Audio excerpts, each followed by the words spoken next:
밤사이에 속보가 하나 떴습니다. 진짜 속보예요. 영국에서 온 속보입니다. 손흥민 선수가 새로운 시즌 이 토트넘 핫스퍼의 주장으로 선임되었습니다. 네, 박수 칠 일인가요? 네, 박수 쳐도 될 것 같아요. 네, 진짜예요. 제 얘기가 아니고요. 해리 케인이라고 하는 세계적인 공격수 같이 뛰던 선수가 유력한 주장 후보였는데 이 선수가 독일 바이에른 뮌헨으로 이적을 하면서 손흥민 선수가 이 팀에서 가장 오래되기도 하고 가장 경력상으로도 훌륭한 선수가 되어서 이 선수들과 이 감독이 이 손흥민 선수를 주장으로 선임했습니다. 이 손흥민 선수 하면은 저한테 떠오르는 사람이 한 명 있어요. 제 사랑하는 제자 하나가 있는데요. 이 친구가 여자 청년인데 손흥민 선수가 재작년쯤인가요? 우리나라에서 칠레 경기가 있었을 때 이 수원 월드컵 경기장에 왔었거든요. 근데 그때 이제 저는 제 아이들하고 같이 손흥민 선수 경기를 직관하러 보러 갔었어요. 그래서 어렵게 주차를 하고 손흥민 선수 경기를 보면서 그때 마침 제 기억으로는 페널티킥이었나요? 프리킥을 정말로 멋지게 차 넣었던 걸로 제가 기억을 하는데요. 그 멋진 경기를 제가 얘기하고자 하는 그 자매도 보러 갔던 거예요. 근데 그 자매는요, 경기를 보러 간 게 아니라 손흥민을 보러 갔어요. 손흥민을 보러 가서 어떻게 했는가 하면 경기 티켓을 사지 않고 기다렸습니다. 계속 기다리다가 경기가 끝날 때까지 기다리다가 인터뷰를 하는 기자들이 한 명씩 두 명씩 이제 인터뷰하는 장소에서 나오니까 기자들한테 가서 사정을 하는 거예요. 이 기자증 있죠. 기자증을 하나만 좀 빌려달라고. 왜냐하면 그 인터뷰장에 들어가고 싶었던 거예요. 손흥민이 보고 싶은 거예요. 세상에 어떻게 그런 생각을 했을까요?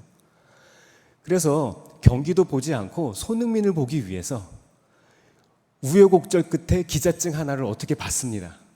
그래서 거기에 들어가서 손흥민 선수와 같이 사진도 찍고 대화도 하고 사인도 받았던 것 같은데 잘은 모르겠어요. 그래서 제가 그 다음 주에 우연히 카톡을 보다가 그 자매 카카오 프로필이 바뀐 걸 보고서 이거 누구지? 왜 손흥민이랑 같이 있어? 그래서 제가 놀라서 물어봤더니 그 얘기를 하는 거예요. 저는요, 내 돈 주고 손흥민을 멀리서 봤는데요, 그 자매는요 자기 돈 하나도 들이지도 않고 손흥민하고 사진까지 찍고 왔어요. 참 이거는요 신통망통합니다. 여러분은 연예인이나 스포츠 스타 쫓아다니는 것에 대해서 어떻게 생각하십니까? 이 손흥민 선수 대단하죠. 손흥민 선수 사인 유니폼 하나 구입하려고 하면은요 대략 시세가 한 60만 원에서 70만 원 정도 해요. 토트넘 핫스퍼 유니폼이 한 15만 원 정도면은 영국에서 오거든요. 한국말로 결제할 수 있으세요? 네, 그렇게 하실 수 있어요. 근데 이 사인 하나 때문에 50만 원의 프리미엄이 붙는 거예요. 미디어가 발달한 요즘 세상에는요 스타가 참 많습니다. 이 손흥민만 스타가 아니고요. 요즘에는 스타들이 참 많아요. 제 어린 시절 생각해 보면 이 가수들마다 풍선 색깔 다르게 해서 아이들이 막 몰려다니면서 응원하고 다녔던 거 기억나요. 이 H.O.T는 흰색이었고요. 잭스키스는 노란색이었고요. 신화는 주황색이고 G.O.D는 무슨 색? 모르시는군요. 하늘색이에요. 네. TV에 나오는 연예인이나 스포츠 스타 쫓아다니는 사람들 옛날에 왜 이렇게 사람들 쫓아다닐까 생각했는데 요즘에도 역시나 그런 사람들 많습니다. 근데 요즘에는요 SNS 세상에서 유명한 인플루엔서들까지 스타들이라고 합니다. 이 사람들 뭐 몇만 명의 구독자가 있다, 뭐 50만 명이다, 100만 명이다, 혹은 1000만 명이다, 뭐 이런 사람들이 등장하면서 여기에 광고를 대기 위해서 줄을 서는 사람들이 있어요. 인스타나 유튜브만 잘해도 유명해지는 세상이 되었습니다. 이런 스타들의 외모나 자동차, 패션, 이 사람들이 가지고 다니는 무슨 가방 아이템들, 사람들이 저마다 가지고 싶어 해요. 그렇다면 이런 스타들을 따르는 것과 우리들이 지금 이 시간 나와서 하나님의 말씀을 듣고 예수님을 따르는 것, 어떤 차이가 있습니까? 스타들을 따르는 것과 예수님을 따르는 것, 어떤 차이가 있냐고요. 혹시 여러분은 예수님을 스타를 따르는 것과 같이 따르고 계십니까? 아니면 여러분이 인생의 유일한 대체 불가능한 분으로 예수님을 믿고 계십니까? 오늘은 예수님을 따른다는 의미에 대해서 한번 생각해 보고자 해요. 예수님을 따르려면 잘 따라야죠. 그냥 따르면 안 됩니다. 첫째로 우리는 어떻게 예수님을 잘 따라가는 제자가 될 수 있을까요? 8장 29절 말씀 같이 한번 읽어보겠습니다. 시작. 예수께서 그들에게 물으셨다. 그러면 너희는 나를 누구라고 하느냐? 베드로가 예수께 대답하였다. 선생님은 그리스도이십니다. 아멘. 네, 그렇습니다. 우리는 예수님을 그리스도로 믿는 신앙 고백이 있어야 돼요. 누군지를 알고 따라야 될 거 아니에요. 어떤 분이신지를 내가 알아야죠. 누군가를 잘 따라가려면 먼저 그 사람에 대해서 잘 알아야 합니다. 잘 알지 못한 상태에서는 제대로 따라갈 수가 없어요. 예수님의 제자로서 잘 따라가려면 무엇보다도 예수님이 어떤 분이신지, 어떤 일을 하셨는지, 나와 무슨 상관이 있는 분인지 알아야 합니다.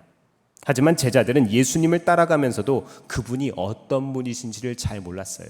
오늘 본문 말씀 보다 보면요, 이 마가복음 8장 이 시점 있죠. 근데 이 시점에 앞서서 6장 30절쯤 보면은요, 마가복음입니다. 이 사람들은 오병이어의 기적을 체험했습니다.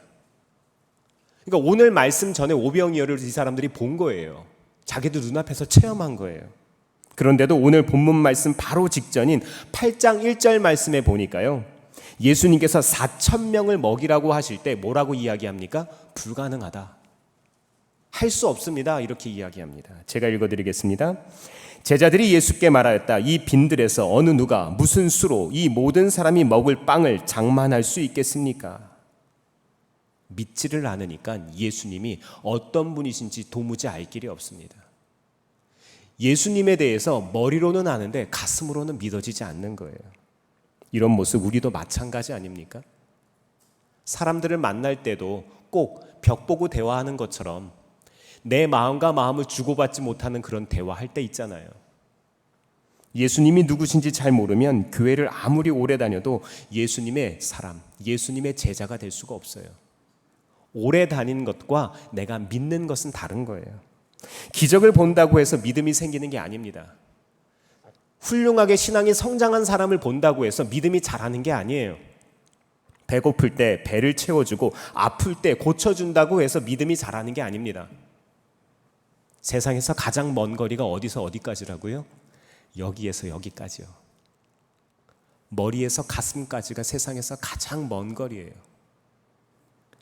믿음이 없으면 무리처럼 구경하면서 따라다닐 수밖에 없습니다. 왜 모태신앙이라고 하는 줄 아세요? 기도도 못해, 찬양도 못해, 전도도 못해, 못해서 모태신앙이에요. 왜 모태신앙이라고 하면서도 말씀대로 살기는커녕 불신자들보다 믿음이 더 없는 사람처럼 살아가고 계십니까? 그 이유가 무엇일까요? 그 이유는요, 예수님이 누구신지 몰라서 그렇습니다. 예수님은 이것을 아셨습니다. 그래서 제자들에게 뭐라고 오늘 이야기하고 계십니까? 그래서 너희는 나를 누구라고 하느냐? 이 질문이 아주 중요한 거예요. 우리의 인생에 이 질문이 정말로 깊이 있게 다가오기를 바랍니다. 예수님을 잘 따라오기 위해서 먼저 신앙 고백을 요구하신 거예요. 그러기에 우리도 예수님을 잘 따라가는 제자가 되려면 무엇보다도 예수님을 구주와 주님으로 믿는 신앙 고백, 예수님을 유일한 예수님, 예수님을 대체 불가한 예수님으로 여길 수 있는 그 마음이 있어야 합니다. 그렇다면 어떻게 이런 믿음 가질 수 있을까요? 비밀은 훈련입니다. 로마서 5장 4절에서 5절 함께 같이 읽어볼까요? 시작. 인내력은 단련된 인격을 낳고 단련된 인격은 희망을 낳는 줄을 알고 있기 때문입니다. 이 희망은 우리를 실망시키지 않습니다. 하나님께서 우리에게 주신 성령을 통하여 그의 사랑을 우리 마음속에 부어주셨기 때문입니다. 아멘.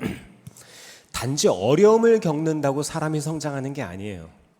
어려움을 겪어서 사람이 성장한다면 정말로 고생만 하면 당연히 자연스럽게 성장해야겠죠.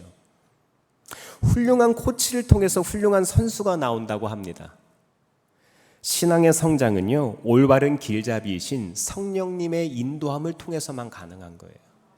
하나님의 인도하심. 이번 여름 참 뜨겁게 보내고 있습니다. 너무 뜨거워서 제가 아파서 죽겠어요. 지난 일주일 동안 거의 죽다 살아났습니다. 새벽기도 와보신 분들은 아실 거예요. 제가 완전히 건강 상태가 바닥을 쳐가지고요, 단기 선교 갔다 온 후에 그 후유증이 있었나 봐요. 앞자리가 3일 때는 괜찮았는데 앞자리가 4자가 되니까 이게 너무 힘들어요. 네, 죄송합니다, 이렇게 이야기해서. 코로나 이후로 위축되었던 교회 여름 목회 일정이 모두 재개되었고 해외 아웃리치도 다녀왔습니다. 얼마나 감격스러운지 모르겠어요. 많은 재정, 귀한 시간 사용해서 모든 것이 낯설고 불편한 것까지 이 뭐 때문에 다녀왔습니까? 무슨 이유로 갔다 온 거예요? 하나님께서 기뻐하시는 삶의 방식, 즉 믿음의 방식을 훈련하러 갔다 온 거 아닙니까? 20명의 팀원들은 그곳에서 세상의 방식이 아니라 하나님의 방식으로 2주 동안을 살아본 거예요. 그리고 이제 방학도 끝나고 휴가도 끝나고 다시 삶의 현장으로 돌아갑니다. 학원도 가정도 모든 것이 똑같아 보입니다. 나는 똑같거든요. 내가 마주하는 모든 삶도 똑같아요. 하지만 지금부터 맞이하는 세상은 이전과는 다를 겁니다. 우리가 세상을 바라보는 시각이 바뀌었기 때문입니다. 영적 위치도 달라졌기 때문입니다. 2주간의 훈련을 통해서 우리의 믿음이 성장한 거예요. 사랑하는 성도 여러분, 우리 모두에게도 이와 같은 성장이 있기를 바랍니다. 우리의 삶 가운데 벌어지는 훈련의 과정들, 고난의 과정들, 갈등의 과정들, 이것을 통해서 우리의 삶이 성장하려면 길잡이신 예수님께 우리의 삶의 방향을, 초점을 맞추고 그분께 나아갈 수 있어야 합니다. 그리하여 종교적인 믿음이 아니라 내 삶 속에 살아계신 예수님을 믿는 신앙 고백이, 살아있는 신앙 고백이 있기를 바랍니다. 두 번째로 우리는 어떻게 예수님을 잘 따라가는 제자가 될 수 있을까요? 8장 33절 말씀 같이 한번 읽어보겠습니다. 시작. 그러나 예수께서는 돌아서서 제자들을 보시고 베드로를 꾸짖어 말씀하셨다. 사탄아, 내 뒤로 물러가라. 너는 하나님의 일을 생각하지 않고 사람의 일만 생각하는구나. 아멘. 하나님의 일에 우선순위가 있어야 돼요. 사람의 일에는 우선순위가 있죠. 먼저 해야 하는 것들. 정말로 시급한 일들이 있고 나중에 해도 되는 일들이 있습니다. 그런데요, 이 누구를 잘 안다고 해서 저절로 따라지는 것은 아닙니다. 아는 것과 행동하는 것에 큰 간격이 있기 때문인데요. 이 예수님을 지식적으로 안다고 해서 잘 따라지는 게 아니에요. 예수님을 그냥 안다고 해서 우리의 삶이 바뀌는 게 아니라는 거예요. 그렇다면 어떻게 예수님을 잘 따를 수 있을까요? 우선순위를 먼저 회복할 수 있어야 합니다. 우선순위가 분명하지 않으면 우리의 삶의 방향을 잃어버리기 십상입니다. 다른 것들을 하다가 우리의 마음과 생각을 빼앗겨 버리기 때문입니다. 베드로가 그랬습니다. 그는 정확한 신앙 고백을 했죠. 어떻게 했습니까? 주는 그리스도시요 살아계신 하나님의 아들이십니다. 이 위대한 고백을 했어요. 가톨릭 교회가 이 토대 위에 쓴 것 아닙니까? 그러나 그는 예수님께서 십자가에 죽으시고 부활하실 것을 말씀하시자 안 된다 하고 말린 거예요.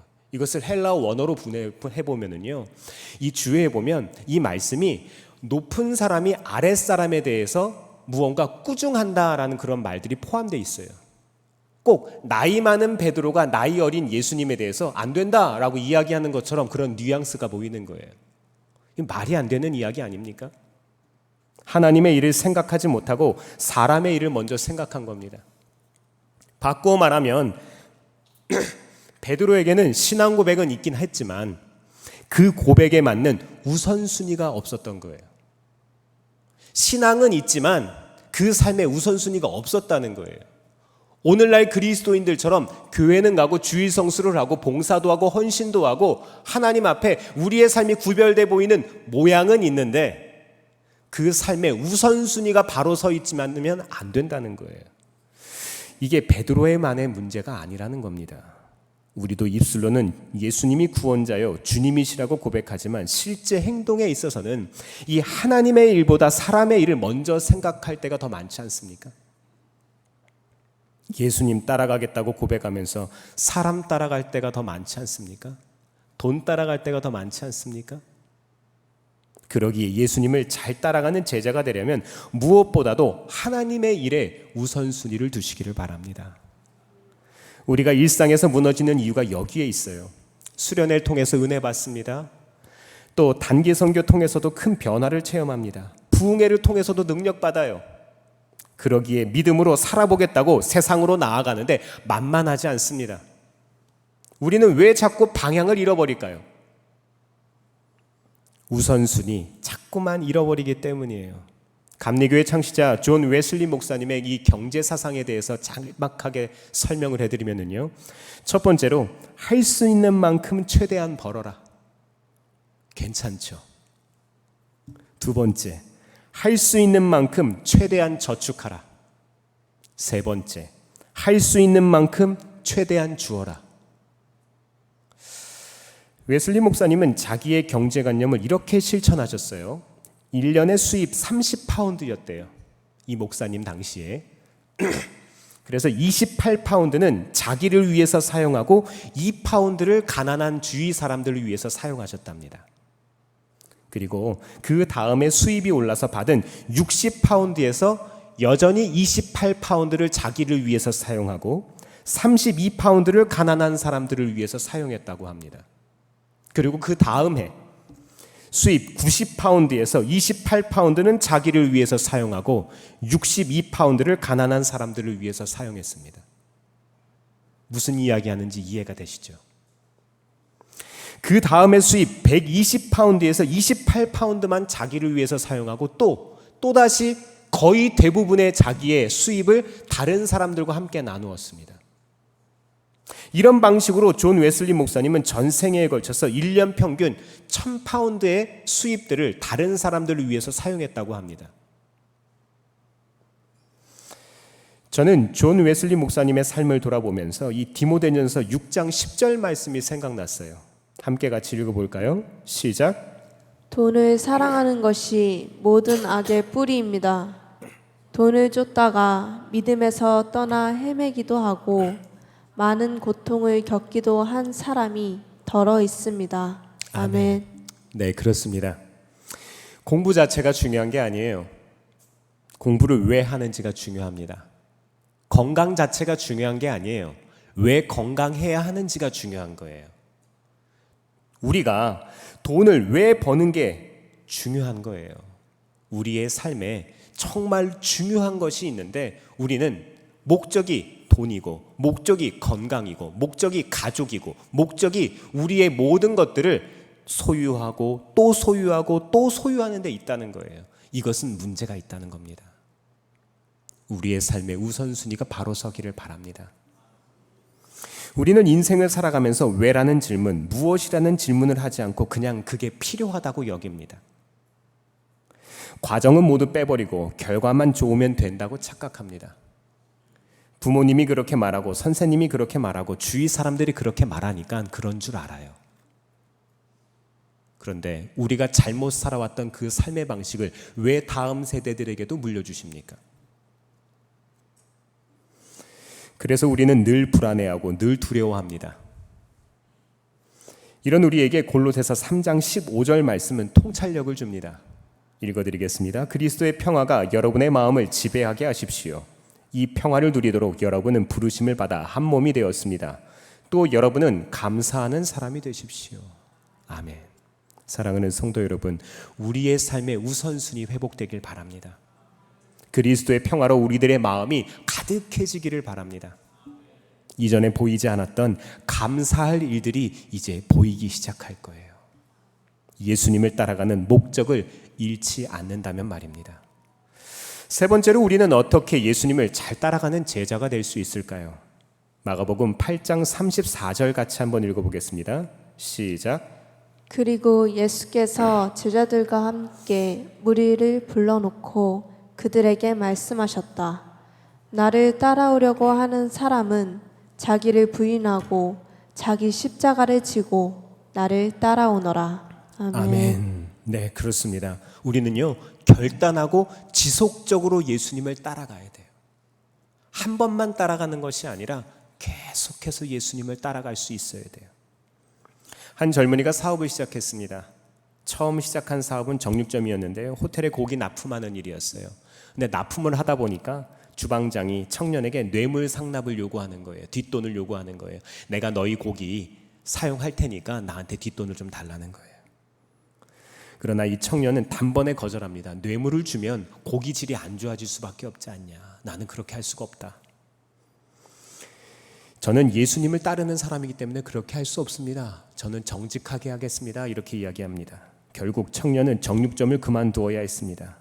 이 청년은요, 목사님의 아들로 태어나서 하나님 앞에 정직하기를 원했던 사람이었지만 세상이 만만치 않았다는 것을 깨닫게 됩니다.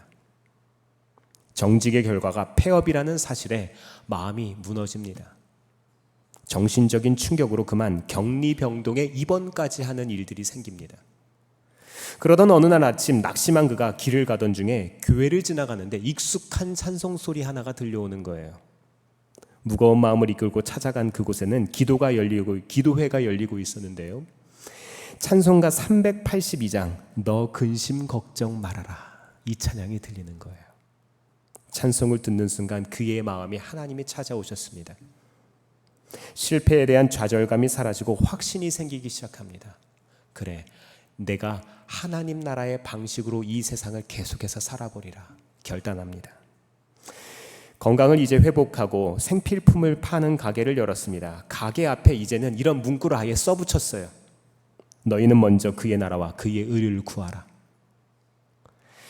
사람들은 이런 경영 방식 성공하지 못한다고 비판했습니다. 말도 안 된다고 이야기하는 거예요. 시대를 역행한다고, 시대착오적이라고 이야기합니다. 망할 거라고 비웃었습니다. 그러나 사람들의 예상은 완전히 빗나갔고 이 청년의 사업은 날로 번창해 가기 시작했습니다. 고기를 납품하던 백화점을 인수하게 되었고 결국 미국에서 가장 많은 백화점을 경영하게 되었습니다. 이 청년이 바로 미국의 백화점 왕 페니입니다.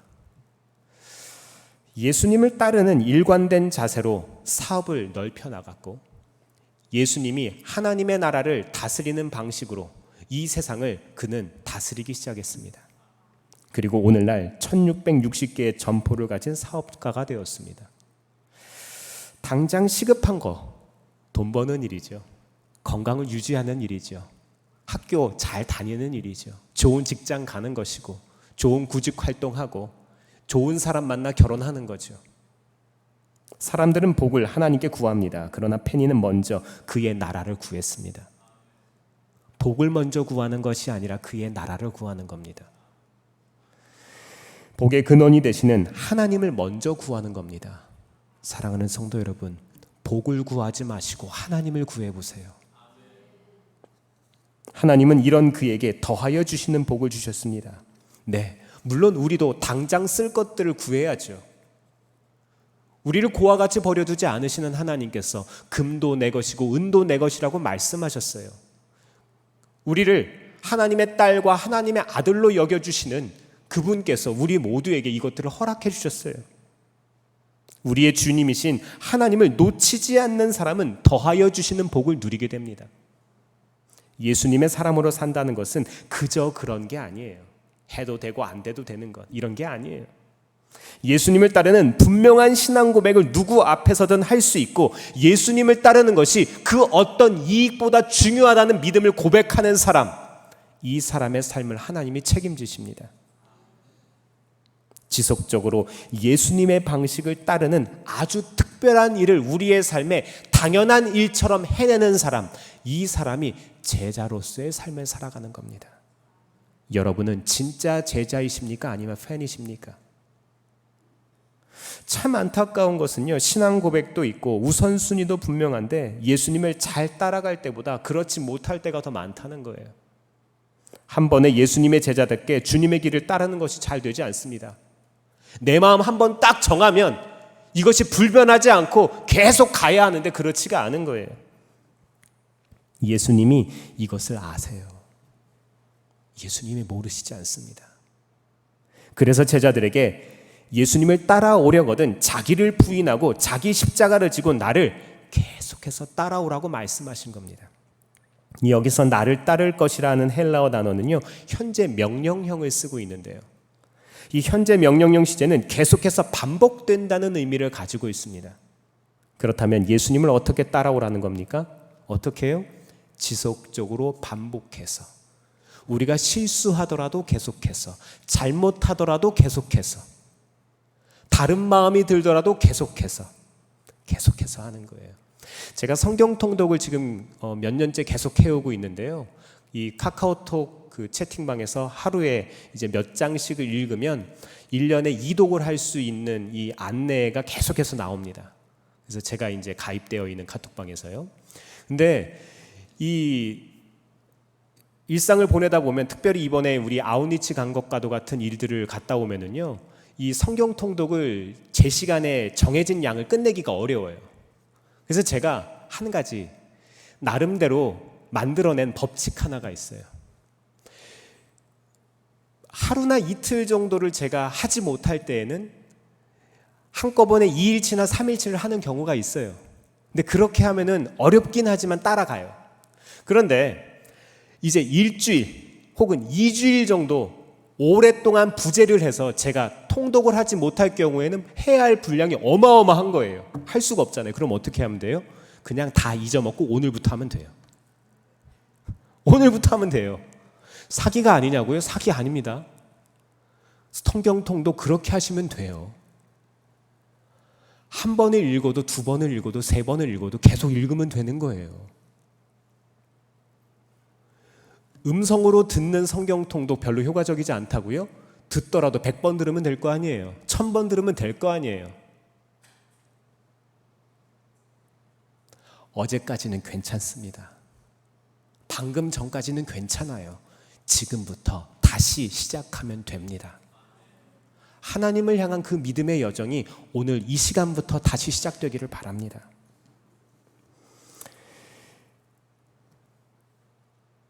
우리는 어떻게 해야 예수님을 조금이라도 더 닮아갈 수 있을까요?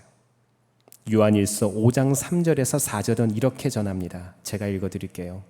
예수님을 사랑하는 것은 그 계명을 지키는 것입니다. 하나님의 계명은 무거운 짐이 아닙니다. 하나님에게서 태어난 사람은 다 세상을 이기기 때문입니다. 세상을 이긴 승리는 이것이니 곧 우리의 믿음입니다. 날마다 자기를 부인하고 자기 십자가 진다? 이거 쉬운 거 아닙니다. 그렇죠? 다시 새 출발한다? 다시 새로 시작한다? 이거 쉬운 거 아닙니다. 당장 오늘 하루 먹고 사는 것도 힘든데 어떻게 이거 감당할 수 있을까요? 자기 부인은 어떻게 하고 또 자기 십자가는 어떻게 져야 할까요? 저는 이 과정을 가리켜서 예수님을 닮아가는 것이라고 생각합니다. 그런데 이 닮아간다는 것도요, 제가 조금 전에 읽어드린 성경 말씀처럼 그냥 닮아가는 것이 아니고요, 노력하는 게 아니에요. 예수님 닮아가려고 절대로 노력하지 마세요. 신앙생활 잘해보려고 절대로 노력하지 마세요. 주의 성수 해보려고 절대로 노력하지 마세요. 이 무슨 소리냐고요? 예수님 따라가려고 노력하지 마시기 바랍니다. 사랑하면 닮게 되고 닮다 보면 하게 됩니다. 그냥 하게 되는 거예요. 예수님이 좋아하시는 걸 나도 좋아하게 되고 예수님이 미워하시는 것을 나도 미워하게 됩니다. 그분이 가치 있다고 여기는 것을 나도 가치 있다고 여기게 되고 그분이 정말로 싫어하시는 것을 나도 싫어하게 됩니다. 사랑하는 성도 여러분, 우리에게 이 마음이 있습니까? 이번 한 주 살아가시며 이 믿음의 원리를 깊이 체험하시기를 주의 이름으로 축원합니다. 기도하겠습니다.